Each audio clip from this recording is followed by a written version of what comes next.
This is the story of innocent Sarah Chen who went for movie, but never came back.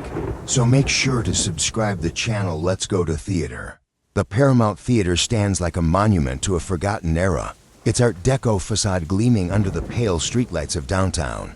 Tonight, the vintage marquee announces the midnight premiere of Blood Moon Rising, a classic horror film, being screened for the first time in decades. The theater's burgundy carpets and gilded walls seem to whisper secrets as patrons file in through the ornate lobby, their footsteps muffled by decades of accumulated stories. Among the small but devoted crowd gathering for this late-night screening, each person carries their own reasons for being here. The atmosphere buzzes with anticipation, tinged with the peculiar energy that only accompanies midnight showings, a mix of excitement, rebellion against conventional bedtimes, and the shared understanding that something special is about to unfold. The theater's interior maintains its 1940s charm, with plush red velvet seats arranged in perfect rows facing the grand silver screen. Ornate moldings frame the ceiling, and the soft glow of Art Deco light fixtures casts mysterious shadows throughout the space. The projectionist's booth looms high above, a sentinel watching over the proceedings below. 20-3-Year-Old Sarah Chen settles into her seat in the middle section, row J. Seat 15. Her long black hair catches the dim theater lighting as she checks her phone one final time before the show begins. She's dressed casually but stylishly, wearing a vintage band t-shirt and dark jeans. There's an air of nervous energy about her, as if she's expecting something or someone. 3 rows behind her, Marcus Webb shifts uncomfortably in his seat. The 25-year-old construction worker keeps glancing toward Sarah, his hands clenched in his lap, his rugged appearance, flannel shirt, work boots, and calloused hands contrast sharply with his current state of obvious emotional turmoil. The relationship between Marcus and Sarah ended badly 6 months ago, and his presence here tonight is no coincidence. Harold Pemberton, the theater's 58-year-old manager, moves through the aisles with practiced efficiency, his silver hair perfectly combed and his vintage vest immaculate despite the late hour. He's been managing this theater for over 2 decades, and his pride in the establishment is evident in every careful adjustment he makes to the seating, arrangements, and lighting. Tonight's screening represents more than just a movie showing. It's a celebration of the theater's heritage. In the back row, 67-year-old Dorothy Martinez sits with the posture of someone accustomed to observing others. The retired police detective's sharp eyes scan the crowd with professional interest, even in retirement unable to completely turn off her investigative instincts. Her gray hair is pulled back in a neat bun, and she wears a simple cardigan over a practical blouse. Something about tonight's gathering has activated her long-dormant cop instincts. Film critic Jonathan Reed, 34, occupies an aisle seat in the front section, his notebook already open and pen poised. His thin frame and wire-rimmed glasses give him an intellectual appearance, enhanced by his tweed jacket and carefully chosen vintage accessories. He's here to review the screening for the local Arts Weekly, but his interest goes deeper than professional obligation. This particular film holds special significance in horror cinema history. Scattered throughout the theater, other patrons settle in, an elderly couple who remember seeing the original film in their youth, a group of college students drawn by social media buzz about the screening, and a handful of cinema enthusiasts who never miss these special events. As the lights dim to their lowest setting, 22-year-old Eddie Martinez emerges from the concession area, carrying a large bucket of popcorn and an oversized soda. His slight build and nervous demeanor make him nearly invisible as he navigates the darkened theater to find his seat. Eddie's obsession with horror films, particularly their more violent aspects, has earned him a reputation among regular patrons as someone who gets uncomfortably excited during murder scenes. Tonight, he's positioned himself with a clear view of both the screen and most of the audience.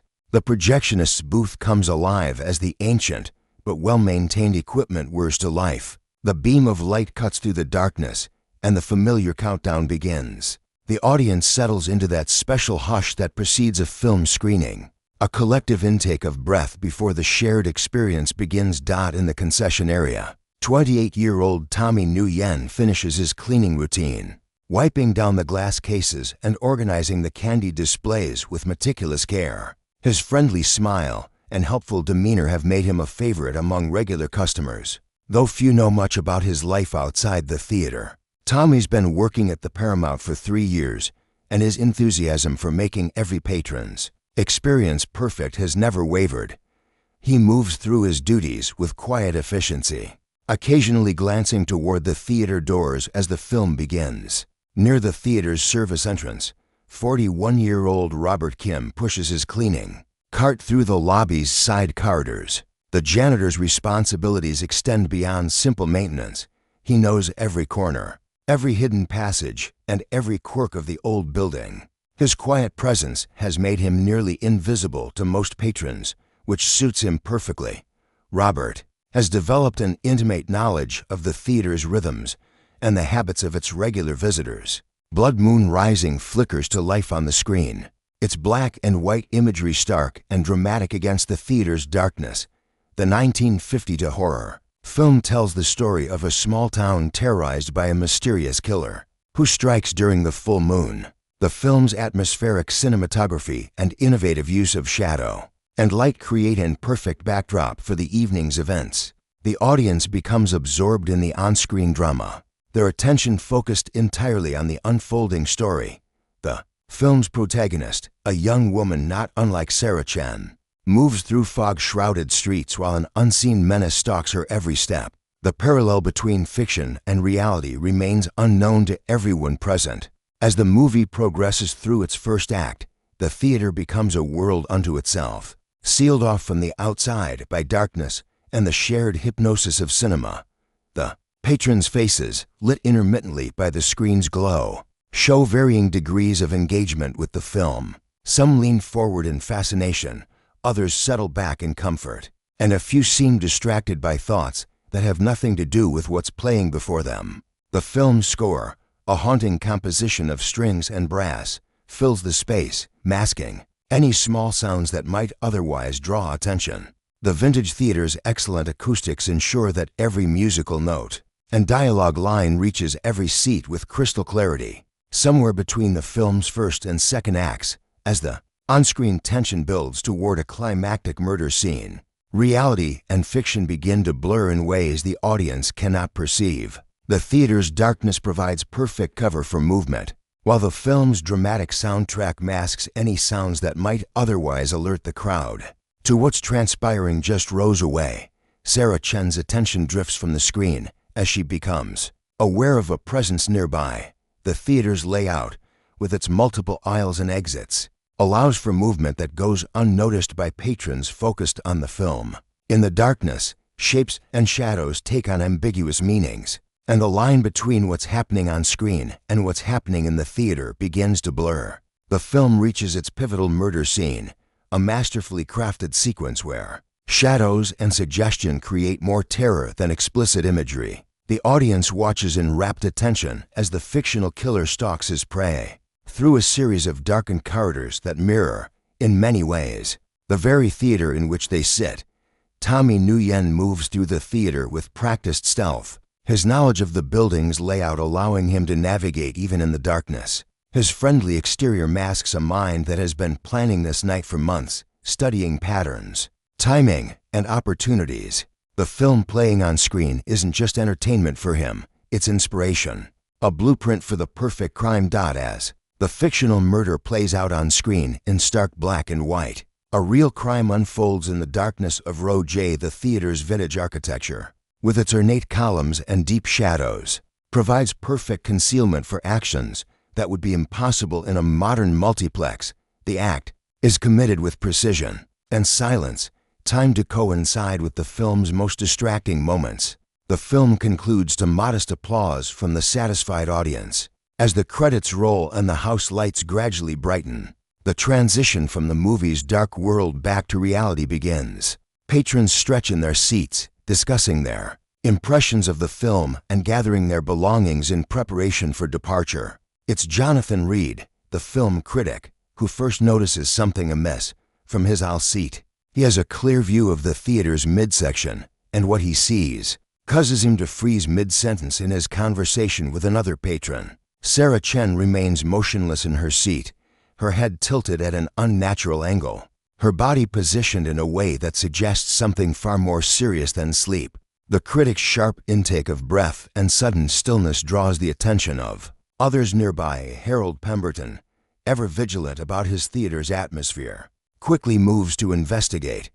What he discovers in row J, seat 15, transforms the evening from a celebration of classic cinema into something far more sinister. Sarah Chen is dead, killed with a precision that speaks of planning and intimate knowledge of anatomy. The method mirrors, with disturbing accuracy, the murder depicted in the film that just concluded. The timing of the discovery, just as the credits end and lights return, suggests careful calculation on the killer's part. Harold immediately calls for calm while instructing Robert Kim to secure all exits. The theater manager's experience in handling various emergencies serves him well, but nothing in his 2 decades of management has prepared him for this situation. The historic Paramount Theater, which has hosted countless premieres and celebrations, has now become a crime scene. Dorothy Martinez's police training takes over as she assesses the situation. With professional detachment, although retired, her instincts remain sharp, and she quickly establishes herself as an unofficial coordinator for the investigation. That must begin immediately. The retired detective understands that with all exits sealed, the killer remains trapped inside with the rest of them. The theater's vintage design, originally intended to create an intimate entertainment experience, now serves to create a claustrophobic prison. The ornate walls that once welcomed audiences now seem to close in on the 26 people trapped inside. Every exit is monitored, every corridor watched. As the realization settles in that the murderer is among them, emergency services are contacted, but the responding officers won't arrive for at least 20 minutes due to the late hour and remote location of the theater. This delay means the initial investigation must be conducted by Dorothy, with Harold's assistance and the reluctant cooperation of increasingly nervous suspects. The theater's main lobby becomes an impromptu command center, with Dorothy using her decades of experience to begin the systematic process of interviewing witnesses and examining evidence. The Art Deco surroundings, which earlier created an atmosphere of vintage glamour, now seem to mock the gravity of the situation with their cheerful ornateness. Each patron understands that they're now a suspect in a murder investigation. The shared experience of watching the film has been replaced by the shared experience of being potential killers or witnesses to murder. Trust evaporates as everyone begins to view their fellow movie goers with suspicion and fear. Dorothy begins her interviews with systematic thoroughness, using a small office behind the concession stand as her temporary interrogation room. The space, normally used for administrative duties, becomes the center of an investigation that will determine which of the trapped patrons is a killer. Marcus Webb is brought in first, his obvious agitation and history with the victim making him the most logical starting point.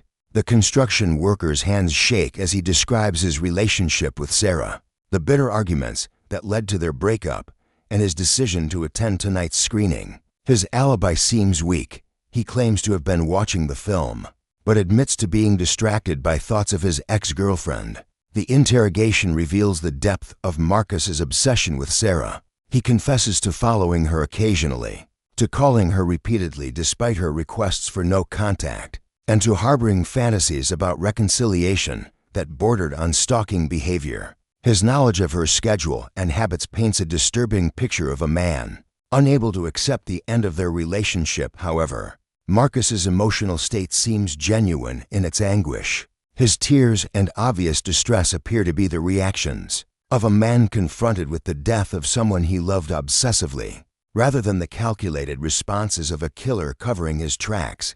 Dorothy notes these observations, while maintaining professional skepticism about his apparent innocence. Eddie Martinez enters the makeshift interrogation room with nervous energy that immediately draws Dorothy's attention. The young horror film enthusiast's intimate knowledge of movie murder techniques and his excited recollections of the evening's screening create a disturbing portrait of someone, perhaps interested in fictional violence. During questioning, Eddie reveals an encyclopedic knowledge of horror film murders, including detailed analysis of methods, timing, and psychological motivations. His description of the evening focuses heavily on the film's murder scene, which he describes with an enthusiasm that makes Dorothy deeply uncomfortable. He admits to studying real crime scenes to better appreciate their fictional representations. The interrogation uncovers Eddie's extensive collection of crime scene photographs, murder weapons replicas, and detailed notes about famous killings. His apartment, he reveals, is essentially a shrine to fictional and real violence, organized with the precision of an academic researcher. His ability to describe the exact method used to kill Sarah, before being told the details, raises immediate red flags. However, Eddie's obsession appears to be entirely intellectual and voyeuristic rather than hands-on. His physical limitations and obvious nervousness around actual violence suggest someone more likely to study murder than commit it. Dorothy notes his suspicious knowledge while remaining uncertain about his actual capacity for violence. Jonathan Reed's interview reveals a different type of suspicious behavior. The film critic's keen observational skills and note-taking habits during the screening position him as someone who would have noticed unusual activity. Yet he claims to have seen nothing until discovering the body. His professional detachment seems almost suspicious in its completeness. The critic's notebook contains detailed observations about the film, the theater's atmosphere, and several patrons' reactions, but notably lacks any mention of suspicious activity around Sarah's section. This omission seems particularly strange given his self-described habit of observing audience behavior as part of his critical process. Jonathan admits to having researched Sarah Chen prior to the screening, having discovered her connection to several local film enthusiasts during his preparation for the review. This background knowledge included her relationship history, her regular attendance at vintage screenings, and her preferred seating location. His professional research had inadvertently created a detailed profile of the victim. The critic's calm demeanor and analytical approach to discussing the murder create an unsettling impression. His ability to discuss the crime with the same intellectual detachment he might apply to reviewing a film suggests either remarkable professional discipline or a disturbing lack of normal emotional response to violence. Harold Pemberton's interrogation reveals the complex dynamics of operating a vintage theater in the modern era. The manager's intimate knowledge of the building's layout, security systems, and regular patrons creates numerous opportunities for planning and executing a crime. His access to keys, security footage, and staff schedules makes him a person of significant interest. The interview uncovers financial pressures facing the Paramount Theater, including insurance policies that would pay substantial sums in the event of the building becoming associated with a notorious crime. Harold's detailed knowledge of these policies, combined with his awareness that vintage theaters often gain cultural significance through tragic events, creates a potential motive for staging a murder. Harold reveals his extensive background in theater management, including previous experience handling medical emergencies, security breaches, and even a suicide attempt in another theater. His calm efficiency in managing tonight's crisis demonstrates competence that could extend to planning and executing the crime itself. However, Harold's genuine love for the theater and his obvious distress at seeing his beloved Paramount associated with violence appear authentic. His cooperation with the investigation and his detailed knowledge of security procedures suggests someone more interested in solving the crime than covering it up. Robert Kim's interrogation presents the challenge of questioning someone who has made a career of being unnoticed. The janitor's comprehensive knowledge of the theater's hidden spaces, maintenance schedules, and security blind spots creates numerous opportunities for undetected movement during the screening. The questioning reveals Robert's detailed observations of patron behavior, collected during years of silent work in their presence. His ability to predict regular customers' preferences, seating choices, and attendance patterns demonstrates an almost surveillance-level awareness of theater activities. This knowledge includes intimate details about Sarah Chen's habits and Preferences. Robert admits to having access to all areas of the theater at all times, including during screenings, when his presence is expected and therefore unremarkable. His keys open every door. His maintenance responsibilities provide cover for movement in sensitive areas, and his silent work style ensures that his presence rarely draws attention from patrons or staff. The janitor's quiet demeanor masks a sharp intelligence and careful observational skills that rival Dorothy's own detective abilities. His insights into the building's acoustics, sight lines, and traffic patterns demonstrate technical knowledge that could easily be applied to criminal planning, yet his cooperation seems genuine, and his obvious concern for the theater's reputation appears authentic. Tommy Nguyen enters the interrogation with the same helpful smile that has characterized his customer service for 3 years. The snack bar attendant's cheerful demeanor remains intact even under the stress of questioning, creating an almost surreal contrast to the gravity of the situation surrounding them. Dorothy's questions reveal Tommy's comprehensive knowledge of patron preferences, including detailed memories of Sarah Chen's regular orders and seating preferences. His job requires interaction with virtually every customer, providing natural opportunities for gathering personal information without arousing suspicion. His friendly conversations often elicited personal details that customers shared freely. The interview uncovers Tommy's background in food service and his genuine enthusiasm for creating positive experiences for theater patrons. His attention to detail extends to remembering not just orders, but personal preferences, special occasions, and relationship status changes among regular customers. This information gathering appears to be a natural extension of his customer service philosophy. Tommy's alibi centers on his duties in the concession area during the film, but his responsibilities included periodic checks of the theater proper to ensure patron satisfaction. These legitimate reasons for movement throughout the building during the screening provide cover for activities that might otherwise draw attention. His presence in various locations would be expected and unremarkable. Dorothy Martinez faces the unusual challenge of investigating a crime while being a potential suspect herself. Her law enforcement background provides both credibility in managing the investigation and possible motive for committing the perfect crime. The retired detective's comprehensive knowledge of investigative procedures could easily be applied to avoiding detection. Her interview with Harold reveals the complexity of her situation. Dorothy admits to having noticed several suspicious behaviors during the evening, but her failure to act on these observations raises questions about her professional judgment or possible complicity. Her expertise in criminal investigation makes her either the most valuable asset or the most dangerous suspect. The questioning explores Dorothy's retirement circumstances, revealing professional frustrations and personal disappointments that preceded her departure from active police work. Her presence at tonight's screening was motivated by a desire to engage with mystery and suspense in fictional rather than professional contexts. But the return to investigative work seems to energize her in troubling ways. Dorothy's methodical approach to the investigation demonstrates competence that could easily extend to criminal planning. Her ability to control the crime scene, direct the questioning process, and influence the collection of evidence places her in a position of unusual power. For a potential suspect. As the initial round of interrogations concludes, several disturbing patterns emerge that point toward multiple suspects. Marcus Webb's obsessive behavior and intimate knowledge of Sarah's habits make him an obvious suspect, while Eddie Martinez's fascination with murder techniques provides clear motive and methodology. The evidence seems to point in multiple directions simultaneously.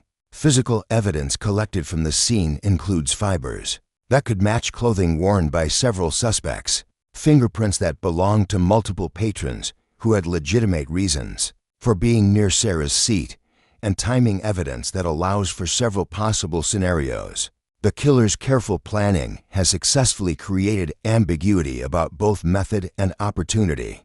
Jonathan Reed's notebook contains sketches and observations that could be interpreted as surveillance notes or innocent critical observations. His professional interest in audience behavior provides cover for activities that might otherwise seem suspicious. While his research into Sarah's background demonstrates premeditation that could support criminal intent, Harold Pemberton's access to security systems creates opportunities for tampering with evidence, while his financial motives provide potential reasons for staging a crime that would bring notoriety to his struggling theater. The manager's competent handling of the crisis could indicate either professional skill or criminal calculation.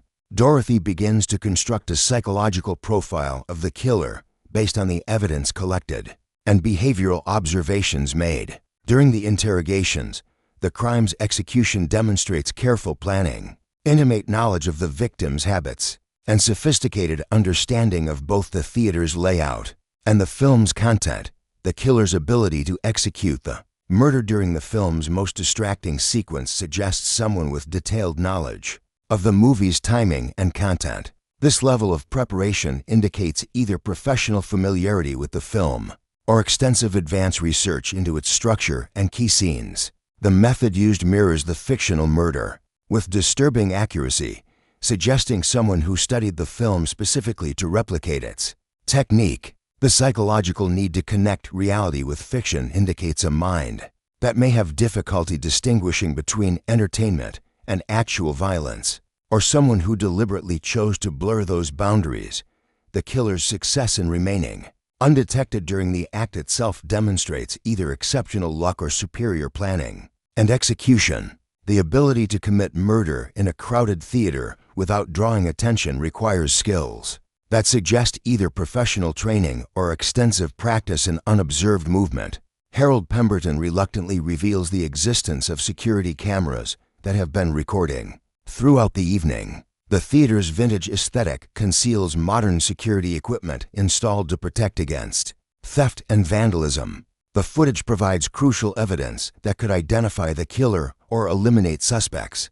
The initial review of the recordings shows the theater's main areas during the screening, but the old building's layout creates blind spots that could have been exploited by someone familiar with the camera positions. The killer's path to and from Sarah's seat remains partially obscured, though movement patterns begin to emerge from careful analysis. One camera angle captures partial views of the area around Sarah's seat, showing shadows and movements that correlate with the film's most dramatic moments. The timing of these movements suggests careful coordination with the on-screen action, using the audience's focused attention as cover for criminal activity. The most intriguing footage comes from an unexpected source, the reflection visible in the glass front of the popcorn machine near the concession stand. This angled view provides a partial but crucial perspective on activities that occurred outside the primary camera coverage, revealing details that were invisible from other angles. Frame-by-frame analysis of the popcorn machine's glass surface reveals a distorted but recognizable reflection of the murder scene. The curved glass creates a funhouse mirror effect that initially obscures details, but careful enhancement reveals the silhouette of the killer. During the crucial moments of the crime, the reflection shows a figure moving with purpose and familiarity through the theater's seating area, approaching Sarah's location with the confidence of someone who knows exactly where they're going and what they intend to do. The movement pattern suggests prior planning and possibly previous rehearsal of the approach route. Most crucially, the reflection captures a partial view of the killer's face during a moment when stage lighting from the film briefly illuminated the theater. The image is distorted and partially obscured, but certain facial features and physical characteristics become visible through digital enhancement of the security footage. The technical analysis reveals details about the killer's height, build, and movement patterns that can be compared against the known suspects. The reflection also captures clothing details and accessories that provide additional points of comparison with the interrogation subjects. Cross-referencing the enhanced security footage with the interrogation results begins to eliminate suspects and focus attention on the most likely perpetrator. Marcus Webb's height and build don't match the figure in the reflection, while Eddie Martinez's nervous movement patterns differ significantly from the confident approach captured in the footage. Jonathan Reed's analytical nature and careful movement style bear some resemblance to the footage, but his seating location and documented presence in the front section during key moments provide a strong alibi. Harold Pemberton's familiarity with the building would enable the confident movement seen in the reflection, but his documented presence in the lobby during the crucial period eliminates him from consideration. Robert Kim's silent movement skills and comprehensive knowledge of the theater's layout align with the stealth demonstrated in the footage, but his maintenance duties during the screening provide documented reasons for being in various locations. Dorothy Martinez's law enforcement background could explain the efficient, purposeful movement, but her position in the back row makes the timing problematic. The process of elimination increasingly focuses attention on Tommy Nguyen, whose friendly demeanor and helpful attitude have made him nearly invisible throughout the investigation. His legitimate reasons for moving throughout the theater, combined with his intimate knowledge of patron habits, begin to form a disturbing pattern. When confronted with the enhanced security footage, Tommy Nguyen's cheerful facade begins to crack for the first time. The snack bar attendant's reaction to seeing his own reflection captured in the act of murder reveals the calculating mind that has been hidden beneath years of friendly customer service. The interrogation reveals the depth of Tommy's obsession with Sarah Chen, an obsession that began with normal customer service interactions but gradually evolved into something far darker. His position at the concession stand provided opportunities to observe her interactions, overhear her conversations, and gradually build a detailed psychological profile without arousing suspicion. Tommy's confession reveals months of careful planning that began when he learned about the midnight screening. His selection of this particular film was deliberate, chosen specifically for its murder scene that he could replicate in reality. The planning extended to studying the theater's camera angles, timing the approach with the film's dramatic moments, and ensuring he would be in position to act without detection. The psychological profile that emerges is of someone who transformed his customer service skills into tools for stalking and manipulation. His friendly interactions with Sarah were part of a calculated campaign to learn her preferences, schedule, and vulnerabilities while maintaining a facade of harmless helpfulness. Tommy's confession reveals how his 3 years of exemplary customer service created the perfect cover for criminal planning. His reputation for helpfulness and his genuine popularity among staff and patrons made him effectively invisible as a potential threat. No one suspected that the friendly young man who remembered everyone's favorite snacks was capable of calculated murder. The planning began 6 months ago when Sarah ended her relationship with Marcus Webb. Tommy had observed their interactions, overheard their arguments, and gradually developed a fantasy relationship with Sarah that existed entirely in his imagination. His customer service interactions became opportunities to gather intelligence about her emotional state, her schedule, and her relationships. The selection of Blood Moon Rising for replication was deliberate and symbolic. Tommy had researched the film extensively, timing every scene and identifying the specific murder sequence that would provide the best cover for his planned crime. His knowledge of the theater's layout allowed him to calculate exactly when and where to strike for maximum effect. Tommy's confession includes details about practice runs conducted during previous screenings, where he tested his ability to move undetected through the theater. During films, his maintenance of perfect customer service throughout this planning period demonstrates a compartmentalization of personality that allowed him to function normally. While plotting murder, the technical details of Tommy's method reveal sophisticated planning that utilized his comprehensive knowledge of both the theater's operations and human psychology. His approach exploited the predictable behavior of movie audiences, the building's acoustic properties, and the specific timing of the film's most absorbing sequences. Tommy had studied not just the film, but the audience's typical reactions to its key moments, identifying the precise scenes where attention would be most completely focused on the screen. His timing was calculated to coincide with dramatic music and visual effects that would mask any sounds or disturbances from his activities in the seating area. The murder weapon was concealed in his work supplies, disguised as standard concession equipment that would draw no attention if discovered during routine searches. His access to cleaning supplies provided means for immediate disposal of evidence, while his normal duties included cleaning the theater after screenings, providing opportunities for further evidence manipulation. Tommy's knowledge of the buildings, ventilation systems, waste disposal, and maintenance schedules allowed him to plan not just the murder, but the subsequent cleanup and evidence disposal. His 3 years of employment had provided comprehensive education in every aspect of the theater's operations, knowledge he turned to criminal purposes with devastating efficiency. The revelation of Tommy's guilt creates a psychological shock that extends beyond the simple identification of a killer. His 3 years of friendly, helpful service had created genuine relationships with staff and regular patrons, who now must confront the reality that they were manipulated by someone they trusted and liked. Harold Pemberton's reaction is particularly devastating as he realizes that his trusted employee had been planning murder while maintaining perfect job performance. The manager's guilt over failing to detect the threat extends to questioning every hiring decision and wondering what signs might have been missed during Tommy's employment.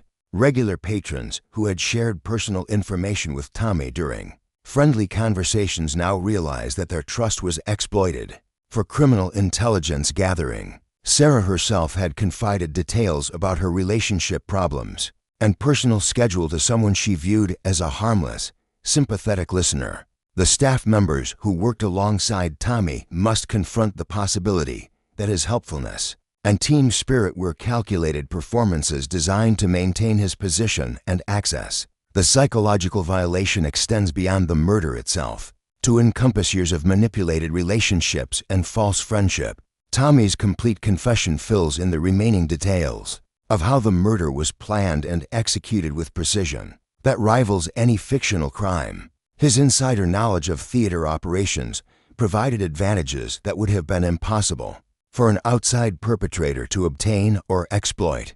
The confession reveals that Sarah's murder was not a crime of passion, but the culmination of an elaborate fantasy relationship that existed entirely in Tommy's imagination. His misinterpretation of normal customer service interactions, as romantic interest had grown into an obsession that demanded resolution through violence. When reality failed to match his delusions, the selection of the midnight screening provided the perfect combination of limited witnesses, predictable timing, and thematic resonance with Tommy's desire to blur the boundaries between fiction and reality. His replication of the film's murder scene was intended as a kind of artistic statement that would immortalize his crime in the same way that the movie immortalized fictional violence. Tommy's preparation included detailed psychological study of each potential witness, calculating their likely reactions and responses to the discovery of the murder. His manipulation of the investigation process began before the crime was even committed, with carefully planted evidence and deliberate misdirection designed to focus suspicion on more obvious suspects. As police sirens finally approached the Paramount Theater, the 26 people trapped inside must begin processing the reality of what they've experienced. The shared trauma of the lockdown investigation has created bonds between strangers, while simultaneously destroying trust in appearances and assumptions about human nature. Dorothy Martinez faces the complex emotions of returning to active investigation work under the worst possible circumstances. Her successful identification of the killer provides professional satisfaction tempered by the personal cost of confronting violence in what should have been a peaceful retirement. The case has reminded her both of her skills and of the reasons she left police work. Harold Pemberton must confront the challenge of rebuilding his theater's reputation after it becomes associated with a notorious murder. The Paramount's vintage charm has been forever altered by the knowledge of what occurred in Row J, Seat 15, during what should have been a celebration of classic cinema. The surviving patrons carry with them not just the trauma of witnessing the investigation, but the deeper psychological impact of realizing how easily they were all manipulated by someone they had trusted. The friendly face behind the concession counter will forever be associated with calculating evil rather than helpful service. News of the murder at the midnight screening spreads rapidly through social media and traditional news outlets, transforming the Paramount Theater from a local cultural institution into a notorious crime scene. The story's cinematic elements, the vintage theater, the classic horror film, the murder that mirrors fiction, capture public imagination in ways that extend far beyond typical crime reporting. Tommy Nguyen's arrest photographs show a young man whose friendly smile has been replaced by a blank stare that reveals nothing of the calculating mind beneath. His transformation from beloved employee to confessed killer becomes a case study in the dangers of assuming that familiar faces represent familiar hearts. The investigation's details emerge through police reports and court documents, revealing the extent of Tommy's planning and the sophistication of his deception. His ability to maintain normal relationships while plotting murder raises questions about the nature of evil and the reliability of social intuition in identifying threats. The Paramount Theater becomes an unwilling tourist attraction, with curiosity seekers drawn by the combination of Hollywood glamour and real-life violence. Harold Pemberton faces the difficult decision of whether to embrace or reject the notoriety that could either destroy his business or transform it into something entirely different. Tommy Nguyen's trial becomes a media sensation that explores the intersection of fantasy and reality in modern society. The prosecution's case relies heavily on the security footage and Tommy's detailed confession, painting a picture of premeditated murder executed with cold calculation over a period of months. The defense attempts to portray Tommy as a mentally disturbed individual whose obsession with horror films and unrequited love drove him to actions beyond his control.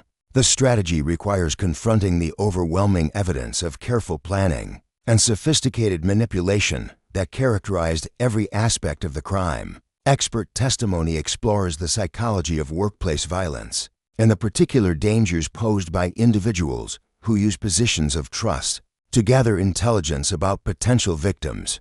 Tommy's case becomes a cautionary tale about the vulnerability created by routine social interactions with people whose true intentions remain hidden. The victim impact statements from Sarah Chen's family and friends reveal the ripple effects of violence that extend far beyond the immediate tragedy. Their loss is compounded by the realization that Sarah's trust in someone she considered harmless contributed to her vulnerability to his attack. 6 months after the murder, the Paramount Theater remains open, but forever changed by its association with real violence, rather than fictional entertainment.